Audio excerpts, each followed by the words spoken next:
Here we are. We are now live. I want to thank each and every one of you for joining us on another edition of the Red Pill Diaries. I'm here with my colleague, writer, journalist, and researcher and podcast host, Matthew Erhet. Matt, I had to get you on the platform. People don't know what they were missing out right for the show. So, would you please give them a little bit of what we were talking about prior to us going live? Yeah, absolutely. For those who don't know, well, you can't know because I jumped on before Rashid hit record, and he's like, "Hey, tell him about what's going on. What do you think?" And I was like, "Okay." I just launched right into a presentation mode, and he's like, "Hey, do you think we should hit record?" I'm like, "Oh, that wasn't happening." So yeah, no, absolutely, man. I'm doing good, and it's been far too long since we last chatted.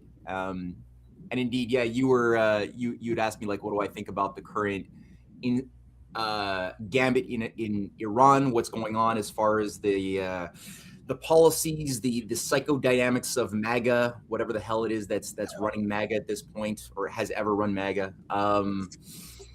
I know what MAGA is as far as like I have a sense of the healthy component of what arose or what was awoken in the American heart after all of these years of destructive wars with no end in sight, obvious injustice and empire had made people sick to their stomach. And, you had anti-imperial Democrats and people who are sick of the neocon Republican perversion unite together in 20. That was good. It was a healthy statement that we want industry. We want to focus on rebuilding America's infrastructure and try to reshore our lost industries, say no to the wasteful spending in wars, and that impulse was good.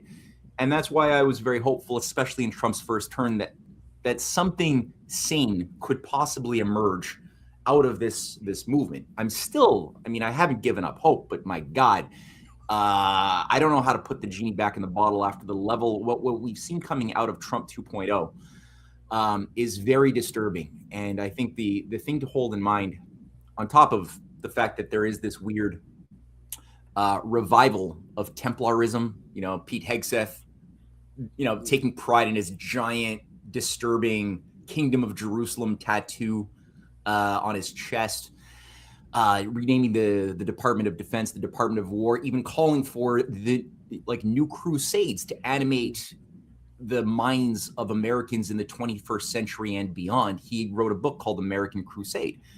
And, in that very book, he makes the point that we have to make Americans more masculine again. We've been too effeminate. We've been too mushy under liberalism. That's kind of true. Liberalism has made people way too mushy. But now the backlash that he's calling for, or the solution, is going to the other extreme of radical, hardcore war, get into the warrior spirit as a new crusade should animate the next coming generations against Islam, against the Chinese, especially the Chinese CPC. That has to be destroyed. And so that kind of mission orientation is what he sees as the redemption, and not dissimilar from what the Nazis had sold to the German population as their redemption, right, in the 1920s, in the face of all of the woke, this sort of like internationalist Bolshevik spread that was very, very big in Germany. Even Kamala Harris had given a speech saying how amazing it was that Weimar Germany was the most liberal society of the world, and there was like open cross-dressing and drag shows forever. And she was so proud of the free love spirit of 1920s Weimar Germany, which went crazy. And they went crazy because they were destroyed in World War I. They were humiliated and annihilated under the Versailles debt repayments that were designed to suffocate a broken people even more. And it drove them nuts. It broke them. They went ultra liberal again. And the people were so disgusted with that extreme that they got seduced by Hitler's rhetoric of needing to reclaim our masculine spirit again. And what did he do with Himmler? They created a new Templar order that was sort of the vanguard of the inner SS elite, was the new Templars of Himmler. They even set up a headquarters to be the fount of the new thousand-year Reich, the new redemptive cleanse of humanity that must happen after a period of purgative violence that would cleanse us of our bad traditions and our bad instincts. And that was the sacred necessity of this age of Kali Yuga, of war. As Hitler saw himself kind of like this weird avatar of Odin, some weird Norse god. That's literally what Carl Jung had assessed as a psychological profile of Hitler when Carl Jung was the president of the German Psychiatric Association from 1933 to 1939, and was also working for the OSS, for Alan Dulles, writing psychiatric assessments both for Dulles, but also giving Dulles advice, including after the war, on how to better manage social engineering of society after World War II was done. So you had this weird thing inside of the Nazis, which unfortunately I see far too many parallels in this new crusade thinking that is potentially plunging us now into something irreparable, and not dissimilar from the first crusades 1,000 years ago that brought in feudalism. That's where feudalism came from. It wasn't a thing until the Normans were brought in as Viking overlords that were used to overthrow governments in Italy and in France and then in England, which just get this dangerous, mushy peace process that had been going on since Charlemagne's efforts to create diplomatic bridges with Harun al-Rashid of the Abbasid Caliphate and the Chinese Tang dynasty that had taken power in 618 and had revived the Silk Road. And with the Silk Road, you had Muslims from the Abbasids helping out the Chinese emperor at times of crisis, putting down civil turmoil, and also creating spice trade routes, sharing of technologies that was also infusing itself into Charlemagne's Carolingian Renaissance period in Europe, which was exchanging, again, students to go and study in the houses of wisdom in Baghdad, where you had Christians and Jews and Muslims and Chinese working together to do astronomy and as part of a military alliance, kind of like a Middle Eastern